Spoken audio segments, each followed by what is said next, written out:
वांद्र्यातल्या गरीबनगर परिसरात झालेल्या दगडफेक प्रकरणात 10 जण अटकेत. गुन्हा दाखल करण्याची प्रक्रिया सुरू. दगडफेकीत महिला पोलीस कर्मचाऱ्यासह 3 पोलीस जखमी.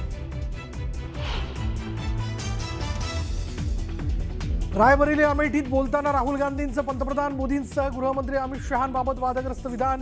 माफी मागणार नसल्याचाही पुनरुच्चार.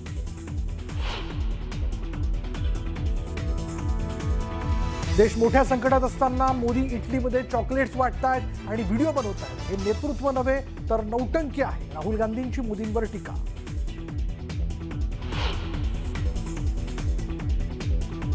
मुख्यमंत्र्यांकडून पुन्हा एकदा राहुल गांधींचा रिजेक्टेड माल असा उल्लेख.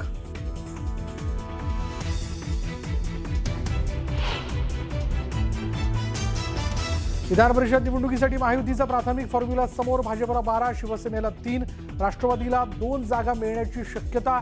सूत्रांची माहिती. तर काही जागांसाठी होणार अदलाबदल.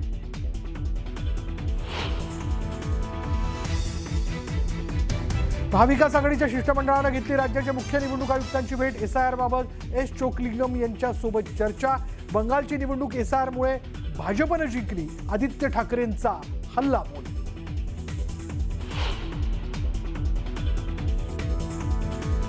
राष्ट्रवादीचं विलिनीकरण हा विषय संपलाय. विलिनीकरणाच्या मुद्द्यावर पडदा पडला असून विलिनीकरण होणार नाही. सुप्रिया सुळे आणि जयंत पाटलांची पक्षाच्या बैठकीत भूमिका.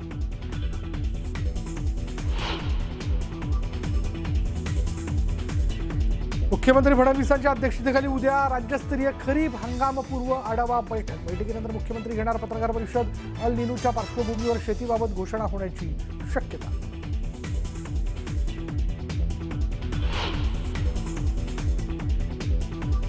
वर्धा ठरला देशातील सर्वाधिक हॉट जिल्हा. 47.1 सेल्सिअस इतक्या सर्वाधिक तापमानाची नोंद.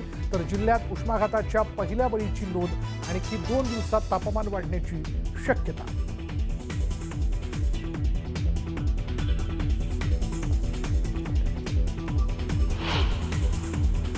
एक मोठी बातमी आहे विधान परिषदेच्या निवडणुकीविषयीची.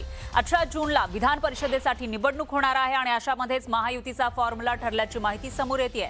विधान परिषद निवडणुकीसाठी प्राथमिक फॉर्म्युला समोर आला आहे. त्याच्यामध्ये सदस्य संख्या जास्त असलेल्या पक्षाकडून विधान परिषद जागेवर दावा करण्यात आल्याची माहिती न्यूज 18 मराठीला सूत्रांनी दिली आहे. या सूत्रानुसार भाजपच्या वाट्याला 12, तर शिवसेनेच्या वाट्याला 3 आणि राष्ट्रवादीच्या वाट्याला 2 जागा येण्याची शक्यता आहे.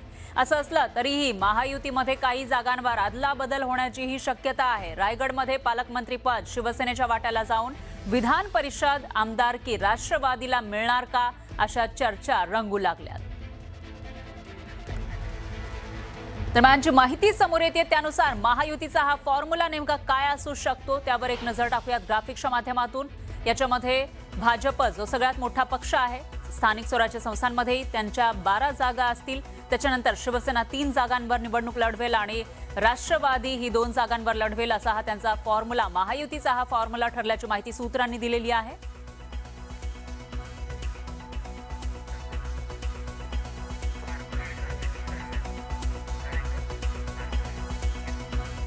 दरम्यान कुठल्या पक्षाचा कोणत्या मतदारसंघावर दावा असू शकतो ते आपण बघूयात ग्राफिक्सच्या माध्यमातून.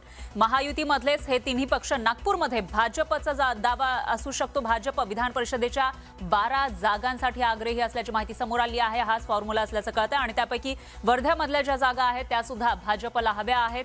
आणि याशिवाय चंद्रपूरवर सुद्धा भाजपचा दावा असल्याची माहिती समोर आलेली आहे. गडचिरोलीवर सुद्धा भाजपचा दावा आहे. एकूणच अहिल्यानगरवर सुद्धा भाजपचा दावा असल्याची माहिती समोर आलेली आहे. आणि त्याचबरोबर छत्रपती संभाजीनगरवर सुद्धा भाजपनं दावा केल्याची माहिती आहे. आणि याशिवाय जालन्यामधून ज्या काही स्थानिक स्वराज्य संस्थेच्या निवडणुकीमधून जे आमदार निवडून येतील विधान परिषदेवर त्याच्यावरही दावा आहे. साताऱ्यासाठी सुद्धा भाजपचा दावा आहे. आणि अशा पद्धतीनं भाजपनं या जिल्ह्यांसाठी दावा केला आहे. सांगलीसाठी सुद्धा भाजपचा दावा आहे. आणि याशिवाय पुणे जिल्ह्यामधून सुद्धा ज्या जागा आता निवडून दिल्या जाणार आहेत त्यासाठी सुद्धा भाजपचा दावा आहे. जळगावसाठी सुद्धा भाजप आग्रही असल्याची माहिती समोर येते. आणि अशा पद्धतीनं 12 जागा भाजप लढणार असल्याची माहिती समोर आलेली आहे. त्याच्यामुळे आता त्यांचे मित्र पक्ष या जागा सोडणार का याकडे सगळ्यांचं लक्ष असेल. भंडाऱ्यावर सुद्धा दावा असल्याची माहिती आहे. त्याच्यानंतर शिवसेनेचा कुठे कुठे दावा आहे तेही आपण बघतोय. ठाण्यावर शिवसेनेचा दावा आहे. त्या ठिकाणी आपण बघतोय नाशिकमधून ज्या जागा येणार आहेत त्या ठिकाणीही शिंदेंच्या शिवसेनेचा दावा असल्याची माहिती समोर आलेली आहे. आणि याशिवाय यवतमाळवर सुद्धा शिंदेंच्या शिवसेनेनं दावा केल्याची माहिती ही समोर आलेली आहे.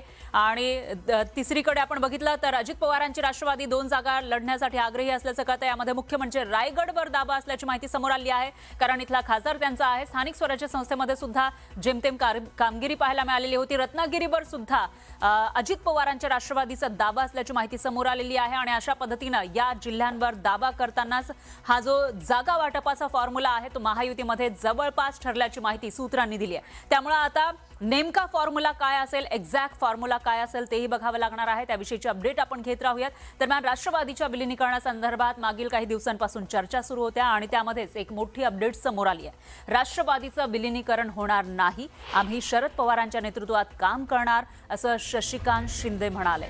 पदाधिकाऱ्यांच्या बैठकीनंतर हा निर्णय घेण्यात आलाय. यामुळे विलिनीकरणाच्या मुद्द्यावर पडदा पडलेला आहे. विलिनीकरण होणार नाही अशी भूमिका जयंत पाटील आणि सुप्रिया सुळे यांच्याकडून स्पष्ट करण्यात आली आहे.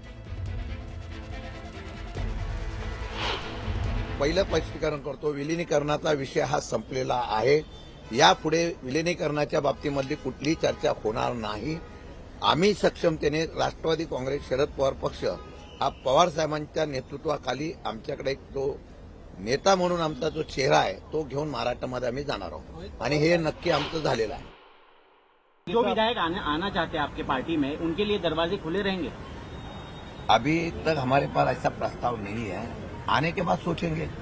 विधायक अगर आते हैं, पवार साहब के नेतृत्व में काम करने के लिए अगर तैयार होते हैं तो उनके बारे में सोचने के लिए हम लोग तैयार.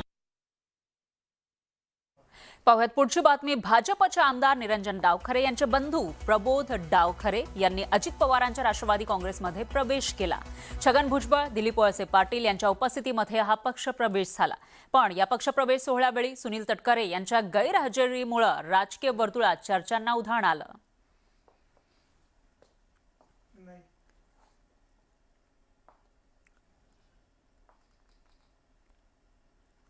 आज आता हा पक्षप्रवेश झालाय.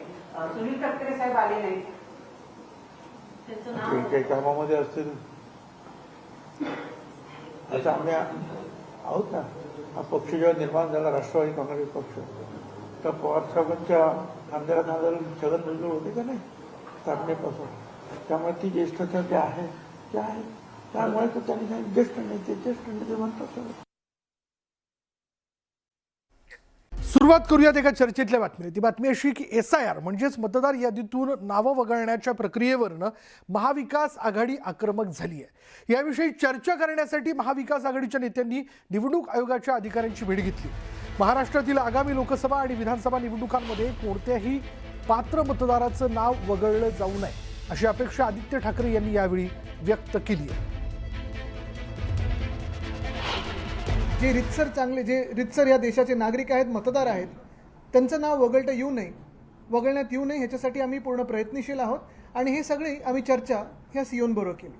आपण पाहिलं असेल बिहारमध्ये जे झालं किंवा बंगालमध्ये जे झालं, असं म्हटलं जातं की बंगालची निवडणूक ही SIRच्याच प्रक्रियेमुळे ज्या भाजपाने जिंकलेली आहे त्याच्यात जवळपास 90% योगदान हे SIRचं आहे.